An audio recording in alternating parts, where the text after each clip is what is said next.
It's Monday, so that means it's time for another Triple M Footy News Update with Tom Brown. My name's Rudy. I've got Tommy here in the studio. He's been delving deep behind the scenes on all things footy, and you wanted to start today, Tommy, with David Teague's comments on Patrick Cripps. Yeah, David Teague clarified Carlton's position and Teague's position on Patrick Cripps' injury post-game yesterday, admitting that he was a bit loose with the truth in his press conference on Thursday, could have done it better, and effectively apologised. This is what David Teague had to say, clarifying the nature also of Cripps' situation with his back. I thought the injury was in the past. Like, it hampered him in rounds 2 and 3. So when it got brought up, I was probably a bit frustrated, and I probably wasn't as honest and direct as I probably could have been. At the end of the day, what the message I wanted to get across was he's fine now, and I probably could have been clearer with the messaging around that. So the background there, Rudy, from an injury perspective, is that Cripps had an L3, which is a vertebrae fracture pre-season. They treated that with some needles. It settled down in rounds 2 and 3, according to Carlton. And they say now that Cripps is fully fit. Teague admitting that he could have been more truthful in his press conference in regards to that report last week in his press conference last Thursday or Friday. I think this highlights, Rudy, for footy fans who often get angry with me and reporters. Of course, they want the truth, footy fans. Reporters like me do their best, and clubs do tell porkies. They do tell lies. It's not always for bad reasons. The clubs want to protect the player. They don't want other players targeting that injury. There's a lot of sort of considerations that go into these types of press conferences. And Teague just acknowledging that he could have done it better on Thursday, but don't always jump on the reporters too. I know it's popular on social media and all the rest of it. That's fair enough. Hold reporters to account. But sometimes the truth lies in the middle, Rudy.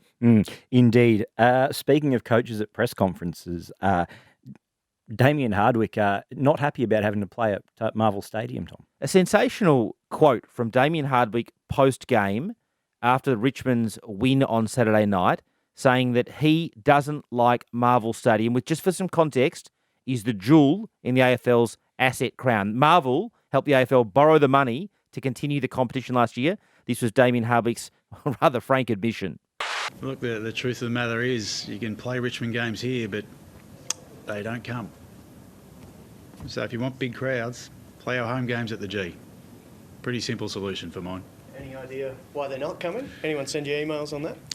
Mate, I hate coming here. Probably shouldn't say that. So Hardwick's gone on the attack there, Rudy. It follows Brendan Gale coming out in the paper. I think it was the Herald Sun on Friday, saying that Richmond would prefer not to play games at Marvel. It doesn't make sense and their supporters don't like going there. So there's the discussion why Richmond sort of seems at war, if you like, a little bit with the AFL. They're sort of poking the AFL's eye in that regard. There's also the broader discussion on crowds. I think the AFL's relationship with Richmond has been slightly strained for some time. I think Damien Hardwick's behaviour on COVID last year raised eyebrows at the AFL. And I think Peggy O'Neill's acknowledged that they had to rein Damien in a bit on that. I think the AFL took a pretty dim view of that. Hardwick didn't do his usual pre-season presentation to the commission, which is usual for a coach, a winning premiership coach, to do. They're going to do that at some other time of the year. They cited COVID as the reason. There was obviously the tit-for-tat last week. Hardwick thinks the Richmond players behaved in the right manner regarding the nightclub fight, Bolton and Rioli. Gil McLachlan came out and said that they should have walked away, and I think that's the AFL's sort of behavioural standard in that regard. Then suddenly Richmond come out of the woodwork and basically take on the AFL regarding Marvel. The answer is that Richmond's allowed to do it. They're an independent club. There's nothing wrong with that, but it would be upsetting the AFL a little bit. And as in regards to the crowd discussion, there are some figures that point to the crowds being down. Richmond drew about 40,000 for a Marvel game against Sydney in 2019. They drew just 19,000 against the Giants on Saturday night, both Saturday night fixtures. The AFL's crowd's down 700,000 overall this year, but there's some mitigating factors there. Richmond talked down the game at Marvel, obviously. It was bitterly cold on Saturday. I think it hailed for a good 3 or 4 hours on Saturday morning. The AFL 700,000 down figure, well, Optus was shut for 2 blockbusters due to COVID. It says 100,000. Queensland has suffered some shutdowns, and the capacity was 50% at the start of the year. Also, the AFL has the 5 highest attendances in Australia post-COVID for any sporting event, and I think holds the world record. So you can't accuse AFL fans of not coming. Having said, I think even the AFL concedes there's still a reluctance, particularly on the part of perhaps older people, that it's difficult to get to the footy due to COVID. And some people are still a bit confused with the buying general admission tickets, particularly at the last minute. I heard a call on SEN this morning. It can be expensive if you can't get access to those. So there's a few factors in all that. Yeah, I think the most confusing thing from people I've spoken to has just been actually being able to get tickets and where you can sit and stuff like Correct. that. It's not easy. Everyone's yeah. doing their best. It just like just going back to the Marvel comments, it just seems a bit weird to bring it up after such a great win for Richmond. It was a pointed comment at the AFL, and Harbeek was just being honest. But it came off the back of Gale saying a similar thing on Friday, and then Harbeek on Saturday night. They think that Richmond fans don't like going to Marvel. Richmond fans, I know there's a buzz and a vibe at the MCG. There's a lot of tweets and comments yesterday saying that Marvel's 2 train stops away from the MCG or 1 from Flinders Street. So it's not a lot, is it? But look, Richmond fans can do whatever they want. They've won 3 out of 4 flags. Yes, that absolutely, that's true. Speaking of coaches in press conferences, Brett Ratton unhappy with the umpiring reward for tackles on Friday night. Yeah, I was there. Brett Ratton had this to say, in particular, highlighting that from 87 tackles, I think he says 85, but from 87, I'm told by the club over the weekend, they got 3 free kicks from their tackles. This was Brett Ratton. To think you have 85 tackles, I thought we out-tackled them, and you get 3 free kicks for the day, 85. Don't know if it's worth tackling. Just set up behind the ball and flood back, and I'm not sure. I don't think we got our reward for our effort around the tackling component of the game. So, Rudy, on Ratton's comments, I don't think the AFL will be too impressed that he brought it up in that fashion. At least Rats is being honest, but he might get a please explain. You can't criticise the umpires. I know a lot of lower leagues at the moment or community leagues are struggling for umpires, so the AFL conscious of that. But in terms of the holding the ball interpretation on the weekend, it did look different.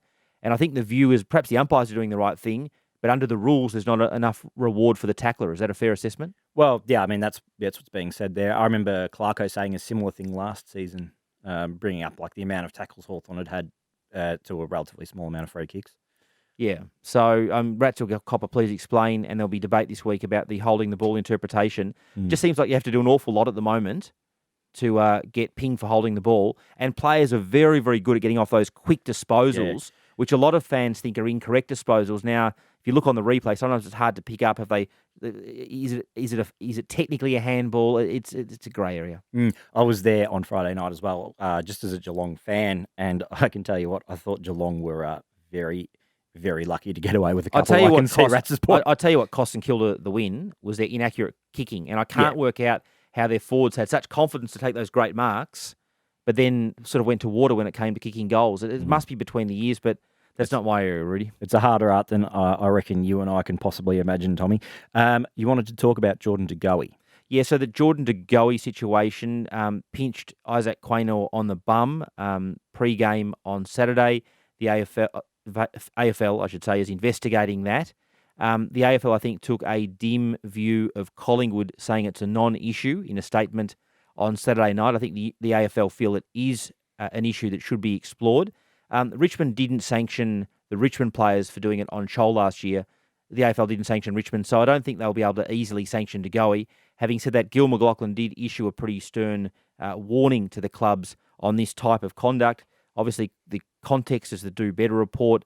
I know that Joel Wilkinson and Rudy Lumumba have raised awareness about African players and their rights before, so it's a sensitive one for the AFL.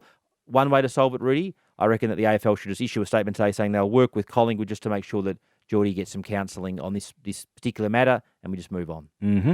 Move on, indeed. Let's move on to Collingwood. We'll just touch on them briefly. The Pies, they had a 5-goal loss to Sydney on the weekend. Does that move the needle in any direction, do you think, on Bucks' future? It does a little bit. I mean, they only scored 1 goal after half-time. After quarter time. Yeah. So it does a little bit. I mean, obviously, Collingwood now, they've put in place a timeline on when they're going to have discussions with Bucks, and Graham Wright's indicated that would be around 2/3 through the year. So you'd have to think that's around the bye, around 14. So there's all sorts of issues at Collingwood in terms of now what they do with Nathan Buckley. There's one view that he's a very good coach. Why would you want to make a change for the change's sake?